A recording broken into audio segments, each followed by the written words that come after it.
All right, welcome back. All right, let's cut to the chase. How about this? A family of four needs to earn well over $100,000 a year just to maintain a minimal quality of life in the land of the American dream. Yet less than half of U.S. households can afford to reach that threshold.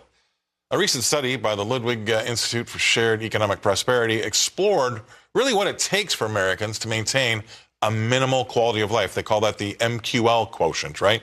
And that's defined as the ability to afford basic necessities like housing, food, healthcare, and modest leisure activities. Now, this is a subject that seems to come up in our on a weekly basis on our editorial meetings for this show. We always talk about how much things cost, how expensive things are getting, and how does anybody get ahead, right? A single working adult with no children needs nearly $45,000 a year just to cover basic living expenses. That's not even really, going out on the town, right? Now, while a working couple with two children, they're going to have to shell out a staggering $120,000 annually just to meet the essential needs. This isn't just a housing affordability issue, really. It's a livability issue, if you ask me, and it keeps getting worse. Now, my next guest, he's going to have something to say about it, I'm sure. Please welcome to the show Mr. Luke Lloyd. He's uniquely placed because of his age group and what he does for a living, kind of in the sweet spot of this article.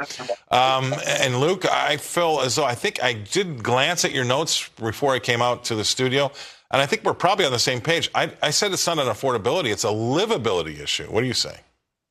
Yeah, it's a system issue. It's a government issue. It's a economic issue as a whole. It's not about necessarily anything else other than the matter of that people can't afford a lot of things in life. But is it a reason that they can't afford it because of the prices of things, or is it because of maybe the wages haven't kept up over a long period of time? And you can always go back to the fact that back in the day, one person worked, one person stayed home, and you could raise children very comfortably on one person's income and salary. So what has changed over the years? Well, you have consumerism, people wanting more stuff over the years. You also have the government coming in, bailing things out, funneling money to the top. Everyone blames capitalism. A lot of people will blame capitalism on this issue. My TikTok actually blew up calling me basically an idiot because of the wealth disparities I was talking about, but they were all saying that capitalism is the fault, and the fact that people are exploiting the working class. That's not the case at all. Capitalism has actually raised the wages so much that we don't even have to have a minimum wage from a government standpoint anymore. Amazon, Microsoft, these big tech companies raised the minimum wage floor to the point where you can work a minimum wage job essentially. $15, $20 an hour is essentially what you see in the marketplace anymore, and they can live a very comfortable life on $40,000 a year. Maybe not very comfortable, but they can at least pay some of their bills. They might not have the newest iPhones and newest stuff all the time, but that's the problem with consumerism. People want more stuff, and they don't want to sacrifice things to give things up. When you add social media to consumerism, that's horrible. I mean, look, I don't want to blame social media for everything, but I do think it's got some great things, medicine and the likes. But you know what? When it really comes down to it, we didn't have that pressure of what everybody else had when I was a kid, or even, so I didn't know I was missing out on anything. We had a one-car garage with one car.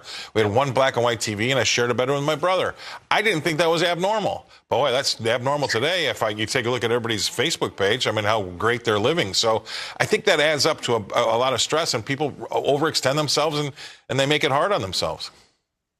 Well, look, I bought my first home at 23 years old, right? I was very fortunate that I was able to pack a little bit of money away. I took a big risk on Bitcoin, paid off pretty early. That's what gave me my down payment on my house, right? But the point with that is that most people, when they look for their first home, especially in my age demographic, late 20s, maybe early 30s, their first starter home, they're going straight to like their forever home. So no one wants to go straight down to the 150, 200,000, maybe fixer-upper home that's going to take 5 years for them to slowly pack money away to build up this house. They're going straight for the $300,000, $400,000, $500,000, $600,000 houses on less than six-figure incomes, right? So my point is everyone wants the nicest car. They want their forever home right away, but they don't want to sacrifice the years it usually takes to build. The Gen X, boomer generations, right, didn't have things right away. I mean, everyone talks badly about these generations, at least in my age demographic, but they were sacrificing a lot of hard-earned effort and work by packing that money away and delaying their instant gratification, right? So most people in that generation did not have their forever homes at 25. They built their forever homes maybe in their 50s.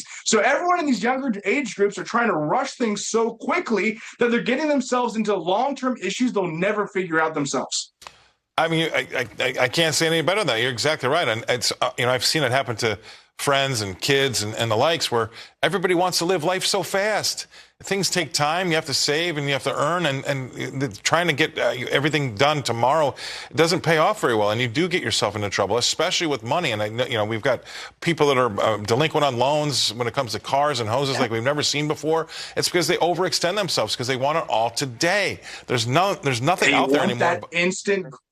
They want that instant gratification. But the other issue here, Scott, is that people will always find a way to figure it out. Instead of complaining about it, spend that mental energy, spend that grit to go out there and make more money. Look, at the end of the day, if you have the will to do something, you will achieve it. And I truly do believe that. Kind of the Napoleon Hill kind of concept. I like a lot of his philosophies. Think and truly believe you can do something and it will come true. So instead of complaining about how unaffordable and how this inflation hurts and all this, bad things happen, figure out a way to make more money. And that's, as in my job, outside of my 65, 70-year-old retirees, when I'm talking to 35, 40-year-old, my clients that are a little bit younger, I don't only just talk about how to pack it away, where to invest it, how to save on taxes, but I also try to coach them on how to make more money. Start quantifying the value you're bringing to the system and work smarter, not necessarily harder, right? So at the end of the day, I'm not just a financial advisor. I'm kind of a coach in that way, but a lot of people need to start sitting down, quantifying the value they bring in the economic system,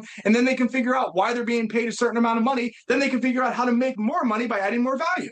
Right. It's just the age-old question. Is it better to spend more time trying to pay less tax or more time trying to make more money?